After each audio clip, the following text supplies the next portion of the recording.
సిద్దిపేట పట్టణ వ్యాప్తంగా హోలీ వేడుకలు ఘనంగా జరుపుకున్నారు. తెల్లవారుజాము నుండే చిన్న పెద్ద అనే తేడా లేకుండా ఒకరిపై ఒకరు రంగులు చల్లుకుంటూ ఆనందంగా హోలీ వేడుకల్లో పాల్గొన్నారు.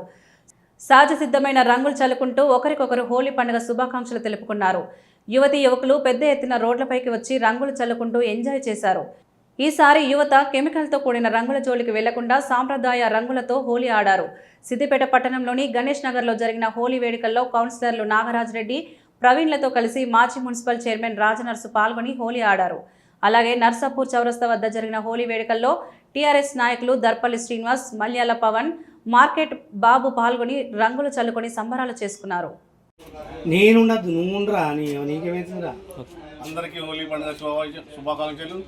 మరియు నలపగూడ ప్రజలకు, బంధువులకు మరియు మిత్రులకు, అక్కయ్యలకు, మళ్ళీ ఆడపడుచులకు, అన్నదమ్ములకు అందరికీ హోలీ పండుగ శుభాకాంక్షలు. సిద్దిపేట పట్టణ ప్రజలకు మరియు శంకర్ నగర్, హనుమానగర్ వార్డు ప్రజలకు, అన్నదమ్ములకు, అక్క చెల్లెలకు ప్రతి ఒక్కరికి హోలీ పండుగ కలర్ఫుల్. మరియు ఈరోజు జరుపుకుంటున్న హోలీ ప్రతి సంవత్సరం అందరూ ఆరోగ్యాలతో మంచిగా ఉండాలని మనస్ఫూర్తిగా కోరుకుంటూ ప్రతి ఒక్కరు కూడా బాగుండాలి. హోలీ పండుగ శుభాకాంక్షలు.